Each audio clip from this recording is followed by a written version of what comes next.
spending is hitting a record high. And according to new data from the National Retail Association, Valentine's Day spending is expected to reach $27.5 billion this year, up from $25.8 billion last year, and slightly above the previous record of $27.4 billion set in 2020.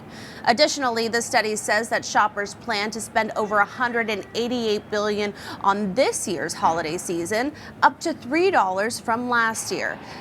Shifting to shopping trends to the most popular gifts, what's driving this surge in spending? That's a question on a lot of people's minds. So joining us now to break it all down is Katherine Cullen. She is Vice President of Industry and Consumer Insights at the National Retail Federation. Katherine, it's great to have you join us on the show.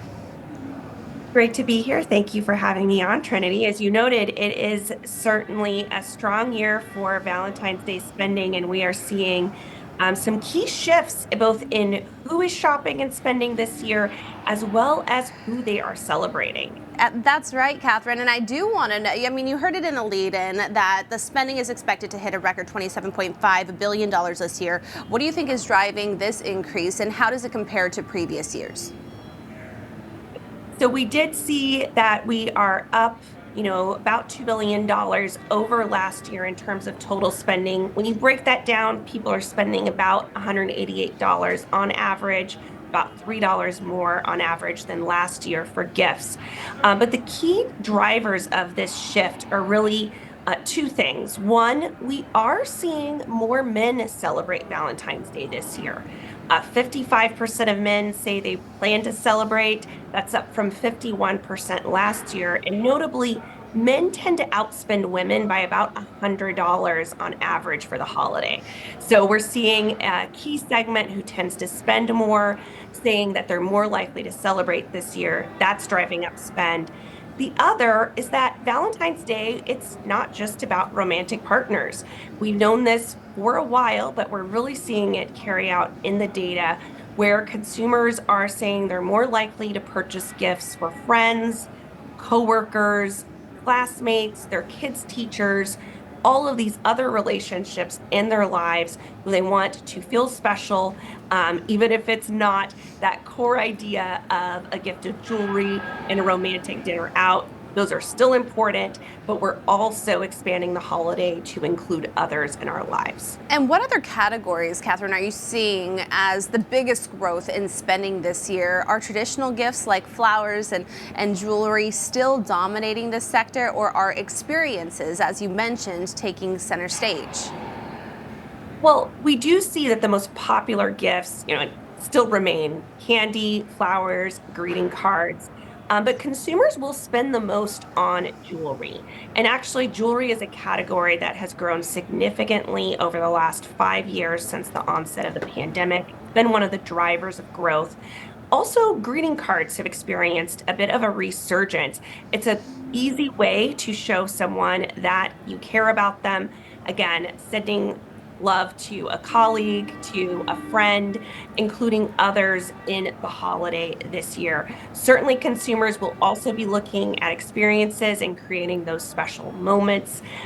We know that people want the holiday to be memorable, and again, they want it to include all of the special people in their lives, as well as pets. We know pets also don't get forgotten this holiday season.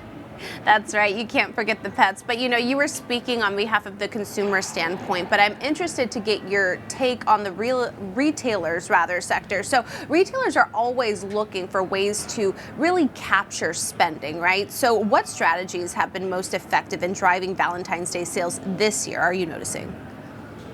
Well, we've seen that for the last several years, consumers have increasingly embraced these different holidays throughout the year, not just the big moments like winter holidays. And we've seen retailers respond to this consumer demand by putting product out a little earlier, diversifying their product. We know for Valentine's Day, if you're celebrating more people, you're going to get your friends or your colleagues a different gift than you might be getting your kids' classmates or your romantic partner. So you're seeing more variety, more ways to celebrate. I know I personally am seeing a lot of family matching this year when it comes to Valentine's Day attire.